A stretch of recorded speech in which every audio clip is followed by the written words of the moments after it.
ليس البر أن تولوا وجوهكم قبل المشرق والمغرب ولكن البر من آمن بالله واليوم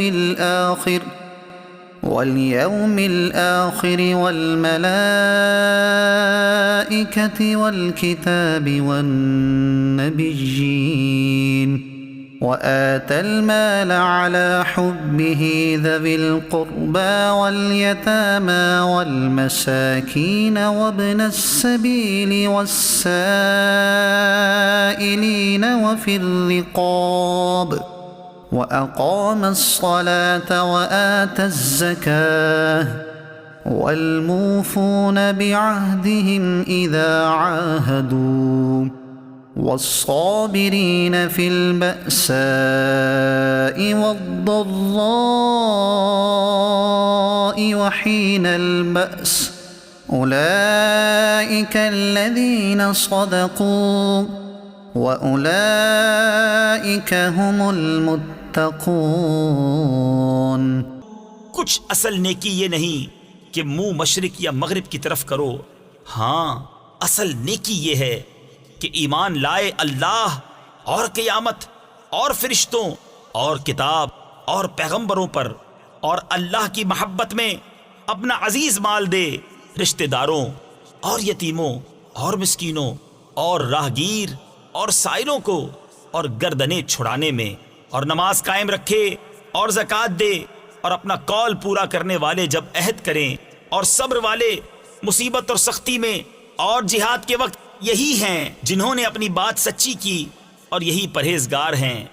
يا أيها الذين آمنوا كتب عليكم القصاص في القتلى الحر بالحر والعبد بالعبد والأنثى بالأنثى فمن عفي له من أخيه شيء فاتباع بالمعروف وأداء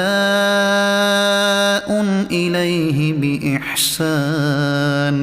اے ایمان والو، تم پر فرض ہے کہ جو ناحق مارے جائیں ان کے خون کا بدلہ لو، آزاد کے بدلے آزاد، اور غلام کے بدلے غلام، اور عورت کے بدلے عورت، تو جس کے لیے اس کے بھائی کی طرف سے کچھ معافی ہوئی تو بھلائی سے تقاضا ہو اور اچھی طرح ادا۔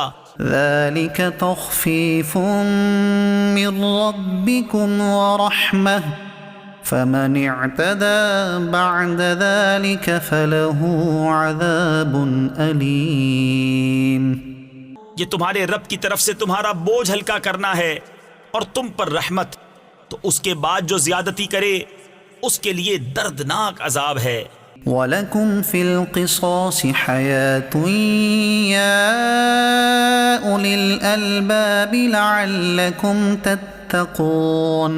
اور خون کا بدلہ لینے میں تمہاری زندگی ہے اے عقل مندو کہ تم کہیں بچو۔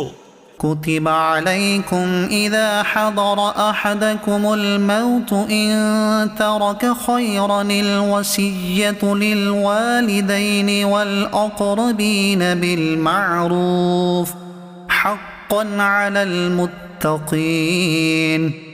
تم پر فرض ہوا کہ جب تم میں سے کسی کو موت آئے، اگر کچھ مال چھوڑے تو وصیت کر جائے اپنے ماں باپ اور قریب کے رشتہ داروں کے لیے موافق دستور، یہ واجب ہے پرہیزگاروں پر۔ فمن بدله بعدما سمعه فإنما إثمه على الذين يبدلونه إن الله سميع عليم۔ فمن خاف من موص جنفا أو إثما فأصلح بينهم فلا إثم عليه إن الله غفور رحيم۔ تو جو وصیت کو سن سنا کر بدل دے اس کا گناہ انہی بدلنے والوں پر ہے، بے شک اللہ سنتا جانتا ہے۔ پھر جسے اندیشہ ہوا کہ وصیت کرنے والے نے کچھ بے انصافی یا گناہ کیا تو اس نے ان میں صلح کرا دی، اس پر کچھ گناہ نہیں، بے شک اللہ بخشنے والا مہربان ہے۔